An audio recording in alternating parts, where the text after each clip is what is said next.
Alors, peut-être pour vous parler un peu de Mobotel, effectivement, ce sont des lieux avant tout culturels. Avant d'être des hôtels, avant d'être des lieux où il y a des chambres, où il y a un restaurant, etc. C'est la motivation de départ de création de Mob, c'était, je dirais, presque une inquiétude de voir le sujet de la culture dans nos pays, pays européens, pays dits occidentaux, mis à mal par, je dirais, ces nouveaux paradigmes qui font que la culture est dans une situation très problématique, l'éducation, le système éducatif, etc. Il y a quand même des désengagements des États. On est en train de se désengager de la vision providentielle d'un État qui est là pour soutenir un projet collectif.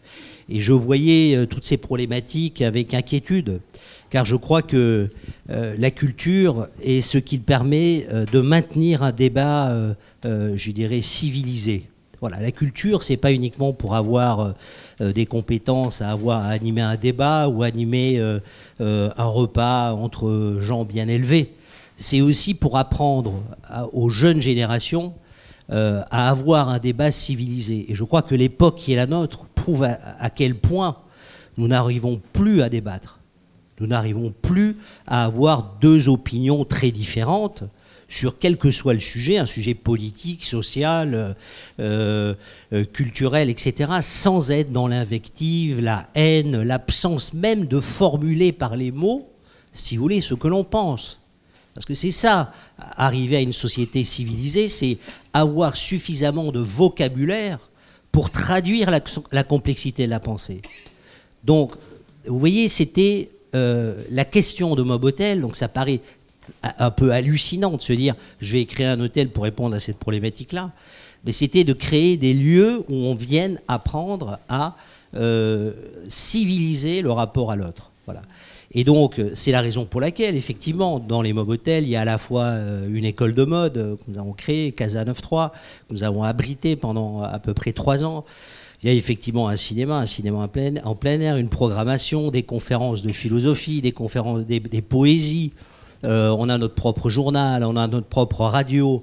Voilà, donc tout ça existe dans chacun des Mob Hotels, donc ceux qui sont en France aujourd'hui, et dans les 3 que nous sommes en train de construire aux États-Unis.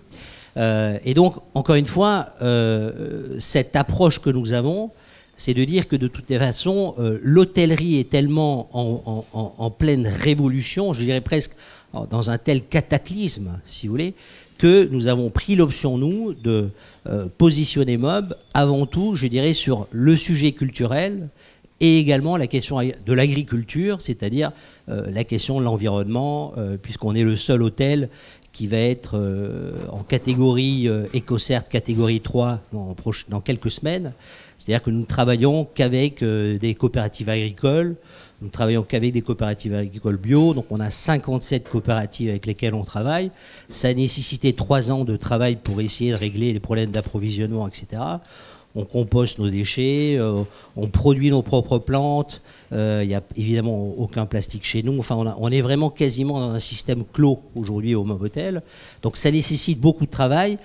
Mais je dis aux entrepreneurs d'aujourd'hui et de demain, de toutes les façons, ce sujet de l'écologie, c'est même plus un débat de se dire est-ce qu'on peut ou est-ce qu'on peut pas. Ça devient aujourd'hui le capital des entreprises. Parce que demain, et je le sais, je ne cesse de le dire à mes confrères hôteliers, c'est demain, les voyageurs de demain cliqueront dans les OTA, ce qu'on appelle les OTA, les bookings, etc., sur hôtel écologique ou pas, et si vous n'y êtes pas, vous êtes out. Voilà. Donc, il faut anticiper ces sujets, parce que c'est un peu notre rôle d'entrepreneur, c'est anticiper. Hein, c'est pas des suiveurs, c'est d'anticiper ce qui se passe sur les grandes tendances de fond que sont voilà, les nouvelles générations et leur rapport au voyage. Et justement, Cyril, tu as un credo qui est très fort, hein, c'est celui d'une culture décomplexée et décloisonnée. Est-ce que tu peux nous en parler de cette vision ? Disons que moi, j'ai 50 ans, donc je suis plus dans le mouvement des start-upers et de cette jeunesse formidable. Donc j'ai une vision à la fois très en opposition avec ce qu'on a appelé le mouvement de la déconstruction des années 60, avec les camarades Jacques Derrida, etc., etc. Donc j'ai du respect pour ce mouvement-là. mais j'ai une certaine distance avec ce mouvement-là. Je suis plutôt un peu old school sur mon rapport à la culture. Je suis pas un grand fan de l'art contemporain. Voilà, j'aime bien le rapport au travail, et donc j'aime bien les artistes qui passent du temps et qui sont pas uniquement des gens qui sont dans une forme de communication dans l'art. Voilà. Donc, ceci étant dit, pour moi, effectivement, la culture, c'est la question de l'émancipation individuelle par un projet collectif. Donc c'est pour ça que quand on parle de décloisonnement, c'est que je pense que il faut rompre avec la vieille idée selon laquelle il faut démocratiser la culture, c'est-à-dire faire en fait une sous-culture pour que tout le monde puisse avoir un tout petit peu de culture, un peu comme des miettes. Voilà. Donc moi je pense que par exemple, voilà, Florence, qui était un peu la Silicon Valley de la Renaissance, si vous voulez, donc moi je préfère prendre cet axe-là plutôt que donner de la sous-culture. Donc effectivement, quand on a nous des programmations au Mob-Hôtel, je ne dis pas que c'est élitiste, c'est pas un lieu d'élitisme culturel, mais on n'est pas là non plus pour donner de la culture qui serait une forme d'entertainment. Voilà, donc on a de la philosophie, de la poésie, de la littérature, des conférences, etc. Après, les gens sont libres. Les gens qui viennent à l'hôtel, ils ne sont pas obligés de venir écouter une conférence sur la poésie entre 1804 et 1805. Vous voyez. Donc, mais en tout cas, on ne rabaisse pas notre propension à fournir de la matière culturelle, parce que la question pour moi, c'est la culture n'a pas d'autre objectif que de permettre l'émancipation individuelle, c'est-à-dire l'exercice de la liberté, par la définition d'un projet collectif. Voilà. Et sur un plan plus personnel, tu as grandi à Toulouse, oui, dans la cité du Mirail. Quelle influence ton enfance a pu avoir finalement sur ton parcours ? Disons que là, on était vraiment dans le collectif, là, pour le coup. Voilà. Voilà. Donc la question, c'était plus dans ce collectif-là, comment je peux exister. C'est-à-dire dans ce collectif. Alors, moi, j'ai 50 ans, donc on parle d'une cité, le Mirail, dans lesquelles il y avait encore des ressorts, si vous voulez, de mobilité sociale. C'est-à-dire qu'on était encore dans une époque où, si je résume, si on n'était pas trop mauvais à l'école, c'est-à-dire que si on arrivait à se maintenir avec un niveau d'étudier, on pouvait encore se faufiler. Voilà. Et moi, j'ai passé effectivement les premières années de ma vie à tenter de me faufiler et à m'échapper du déterminisme social. C'est-à-dire que j'ai bien compris que mon environnement n'était pas des appartements en parquet avec des moulures. Hein, mais j'aimais bien quand même les parquets et les moulures, vous voyez. Et souvent, il y a des journalistes qui me disent, oui, alors voilà, vous êtes considéré un peu comme très à gauche, etc. Mais enfin, voilà. Je dis, mais attendez, je ne vais pas m'excuser. Oui, je vais pas passer ma vie au Mirail pour vous faire plaisir. J'ai rien contre le Mirail qui a été le théâtre de mon enfance, et d'ailleurs cité dans laquelle j'ai été le gamin le plus heureux, parce que j'avais tous mes cousins, vous voyez, on vivait en clan, quoi, hein, donc il y avait voilà, tous mes cousins, les oncles, les tantes, etc. Et c'est aussi grâce à ça, grâce à ce côté collectif, que j'ai découvert, ou en tout cas j'ai compris ça plus tard, mais que l'hôtellerie m'est apparue à un moment donné comme quelque chose d'évident. C'est qu'il y avait un mystère là où on vivait, c'est qu'il y avait ma grand-mère qui vivait dans un 2 pièces et qui tous les vendredis soirs faisait à manger pour 50 personnes, c'est-à-dire qu'on débarquait tous dans son appartement. Elle a enlevé les portes de ses gonds pour les mettre sur des tréteaux, etc., etc. Et on mangeait systématiquement là, et elle faisait... Et en fait, je ne comprenais pas comment elle arrivait à, si vous voulez, être à la fois hyper accueillante, nous accueillir, les enfants, faire à manger, les entrées, les plats, les desserts, les gâteaux, les trucs. C'était pour moi quand même très mystérieux, voilà, de comment cette femme seule pouvait arriver, évidemment, parce que mon grand-père faisait évidemment rien. Et alors après, puisqu'on est dans un lieu aussi féminin, j'ai compris aussi, ça c'est plus tard, à quel point ça devait être le calvaire quand même de réunir tous les vendredis, d'accueillir 50 personnes. Elle devait bosser. Donc là, après, il y a des questions sur le rapport à la femme qui évidemment nous éveillent un peu. Mais en tout état de cause, ça m'a donné vraiment la conviction que l'accueil n'était pas un sujet de design et n'était pas un sujet de rapport au luxe, hein, mais qu'on pouvait effectivement créer de la chaleur, créer de l'humanité avec des fois 3 fois rien, et que ce n'était pas la question de l'espace. Vous voyez, souvent vous avez des hôteliers qui aiment, vous voyez, des 12 mètres de hauteur sous plafond, et puis 3 canapés là, etc. etc. C'est pas ça que les gens recherchent. Voilà, les gens recherchent de l'âme, et l'âme, c'est pas quelque chose qu'on peut remplacer avec un designer en disant ouais, fais-moi un truc avec de l'âme. Voilà. Si on pense rien, voilà, les designers, il y en a peut-être, les designers ne servent à rien, ça ne sert à rien. Sauf si on a quelque chose à raconter, si on pense quelque chose du monde. Oui, si on pense rien du monde, à ce moment-là, un designer, il peut vous aider en rien, puisque lui est pris dans son narcissisme, l'égocentrisme, il veut être éternel, comme tous les artistes. Vous voyez. Donc, voilà un peu sur le rapport à l'enfance. Et peu le savent, mais tu as été professeur de philo également, et tu as notamment créé le groupe Spinoza. Est-ce que tu peux nous parler de cette période ? Bon, c'était une période un peu tragique, car, si vous voulez, en fait, pendant très longtemps, je ne me suis jamais demandé, en fait, quelle allait être la conséquence de l'idée de devenir enseignant. C'est-à-dire que je pensais que j'allais, par exemple, gagner très bien ma vie. Vous voyez.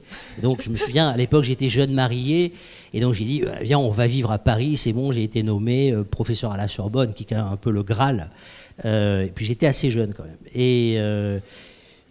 Et puis donc j'ai commencé à enseigner, excusez-moi de rentrer un peu dans les détails, et j'avais très peur d'heures de cours. Parce que c'est un peu le combat dans les universités pour avoir plus d'heures, pour gagner un plus, etc., etc. Et puis quand j'ai reçu ma première fiche de paye, j'ai dit mais qu'est-ce que c'est que ce truc ? Non, mais comment on peut vivre et comment je vais faire ? Alors je me suis battu, je suis allé voir le président de l'université pour essayer de gratter des heures, etc. Et c'est lui qui m'avait dit, mais essayez de créer plutôt des cours du soir, etc., etc., où là, vous allez être plus simple, etc. Et donc c'est comme ça que j'ai créé ce groupe, le groupe Spinoza, qui avait vocation d'une certaine manière, un peu de manière très microscopique à ce que fait quelqu'un comme Michel Onfray à l'Université populaire du Caen, c'est-à-dire d'ouvrir complètement à un public qui n'a pas forcément fait d'études de philosophie, etc. Et c'est un peu par hasard, effectivement, que là venait à ces fameux cours du soir quelqu'un dont j'ignorais tout, je ne savais même pas qui c'était, mais qui est Alain Taravella, qui est le président du groupe Altarea Cogedim, et qui venait là, et bon, et un jour il m'a invité à prendre un café, et puis il m'a dit voilà, je suis en train de créer un groupe, déjà groupe, je ne sais même pas ce que c'était, bref, à l'époque j'étais un peu dans un monde parallèle, hein. J'étais un peu dans... Et donc il me dit voilà, je voudrais avoir une vision différente, je fais de l'immobilier commercial, il me dit. Donc déjà, je ne savais même pas ce que c'était. Enfin, immobilier, je voyais à peu près. Et il me dit, je cherche quelqu'un pour réfléchir différemment au projet d'immobilier commercial, etc. Puis très bien. Je dis, mais qu'est-ce que je peux... Je vois pas, enfin, à part faire des recherches, je ne vois pas trop bien en quoi je peux vous aider. Il m'a dit, non, mais justement, j'aime bien la manière dont vous pensez, je pense que vous pouvez nous aider, etc. Et je lui dis, ouais. Puis après, de manière presque un peu gênée, j'ai dit, mais bon, vous avez une idée un peu parce qu'on n'est pas programmé pour discuter du salaire, par exemple. Vous voyez. Donc j'ai mis à peu près une demi-heure pour lui dire que je voulais un peu savoir. Puis là, quand j'ai vu que c'était à peu près 7 fois ce que je gagnais un truc, j'ai dit, alors j'ai fait semblant de dire que j'allais y réfléchir dans ma tête. Et là, je lui ai dit, non mais ça c'est quand même un tel trajet par rapport à moi, etc. Puis j'ai couru chez ma femme, qui est mon ex-femme, bon bref. Et là, je lui ai raconté ça, j'ai dit, qu'est-ce que je fais, etc. Alors elle, évidemment, elle a dit, go, vas-y. Elle pensait, on n'arrivait pas à payer le loyer, le truc et tout. Bon, et voilà. Et donc j'ai débarqué dans ce groupe. Au début, je ne savais même pas, je ne comprenais rien aux réunions. Il y avait des réunions sur l'immobilier, la CHON, la CHOB, le truc, le permis de construire, etc., etc. Et je me suis mis, comme je l'ai toujours fait quand j'étais étudiant, je me suis mis en situation de buvard. Voilà, je dis buvard, voilà. Et donc j'absorbais. Et souvent j'explique ça aux jeunes, vous voyez, je dis, quand vous rentrez dans une boîte, soyez buvard, mode buvard. J'absorbe. Le soir, il y avait des bilans de promotion, donc des trucs que j'avais jamais fait, etc. Mais j'étais pas mauvais en maths, donc je me suis coltiné des bilans, je les ai fait refaire, etc. Et c'est comme ça que j'ai fait ma première opération, qui était Bercy Village pour le compte de Alain Taravella, etc. Qui était bon. Voilà. Donc c'est à partir de ce moment-là où je suis passé du monde du ciel, des nuages, etc. J'étais un peu ailleurs, au monde j'ai un peu atterri comme ça. Et depuis, je ne cesse d'une certaine manière d'avoir les pensées vers le sol, et le regard vers le sol, les pensées vers le ciel, et c'est un peu ce qui me rythme aujourd'hui à peu près ma vie, quoi. Voilà. Et aujourd'hui, tu es donc entrepreneur avec la société Urban Tech. Tu as le projet notamment d'ouvrir des mob hotels à Washington et Los Angeles, je crois. Ouais. Comment tu arrives à concilier l'entrepreneuriat justement et l'innovation sociale ? Bon, en fait, d'une certaine manière, aujourd'hui, encore une fois, comme l'écologie, je pense qu'il y a plus de... on peut pas faire un projet entrepreneurial, surtout dans un sujet comme l'hospitalité, c'est l'accueil de l'autre, sans avoir une haute idée de ce que peut être la question sociale et la question environnementale dans nos lois. Donc, c'est même plus des sujets, encore une fois, à débattre. C'est des sujets qu'il faut mettre, non pas non plus en éternelle discussion, mais il faut faire des actions. Que les salariés, si vous leur parlez vous leur dites qu'on est en train de réfléchir à comment être meilleur, etc., enfin, ils n'en ont un peu rien à foutre. Voilà, ils veulent des éléments concrets. Donc c'est vrai que des fois, on teste des choses, on a testé des formules de crédit interne sans aucun intérêt, etc., pour le personnel, etc. On essaie de mettre en place des choses qui permettent, par exemple, aux salariés d'avoir accès à du crédit permanent, si vous voulez, au sein de l'entreprise pour pouvoir acheter une voiture, je ne sais pas, payer un certain nombre de trucs dont ils ont besoin. Il y a aussi effectivement le fait que moi, dans tous mes projets, j'ai jamais mis en place des CDD. Donc chez Moboté, il n'y a que des CDI, parce que je sais à quel point, voilà, quand dans la vie quotidienne, voilà, je sais que pour aller à la banque, avoir un crédit X ou Y, voilà, il y a des types de contrats encore qui ne permettent pas aux salariés de pouvoir avoir une vision. Donc voilà, il y a un certain nombre de principes comme ça qu'on met en place, et je dirais que aujourd'hui, on est en train de se développer effectivement aux États-Unis. Donc on a 3 projets qui sont en construction. J'ai 3 associés principaux. Il y a Steve Case, qui est donc le fondateur d'AOL, et Michel Rébier. Et puis là, en décembre, j'ai réussi à faire une levée de fonds assez importante dans un family office pour nous aider à développer. Donc voilà, mais je ne suis pas un homme d'argent, je suis un entrepreneur. Je ne suis pas un homme d'argent dans le sens où j'ai pas de rêve. Quand j'ai vendu mes parts de Mama Shelter, pendant quelques secondes, je me suis dit, mais attends, mais est-ce que je m'achète ? Après, je me suis dit, mais qu'est-ce que j'aime pas les bateaux, j'aime pas les voitures, j'aime pas les grandes maisons, j'aime pas les trucs au bord de l'eau. Voilà, bon, donc non, mais c'est vrai, j'aime bien m'acheter des livres, donc ça c'est pas très cher, donc ça va. Mais donc voilà, donc à partir de ce moment-là, effectivement, pour moi, le projet de l'entreprise, c'est encore une fois un projet d'émancipation individuelle pour moi, c'est essayer de dépasser la question, je dirais, de l'entreprise avec une vision classique et l'accumulation des biens. Voilà, pour moi, c'est plutôt l'accumulation des expériences qui permettent de m'émanciper, moi, dans mon rapport à l'autre, et d'avoir un projet collectif. Voilà. Et c'est pour ça que souvent, je dis, oui, Mob, c'est plutôt plus un mouvement qu'un groupe ou qu'une entreprise. Merci Cyril pour ton intervention. Avec plaisir.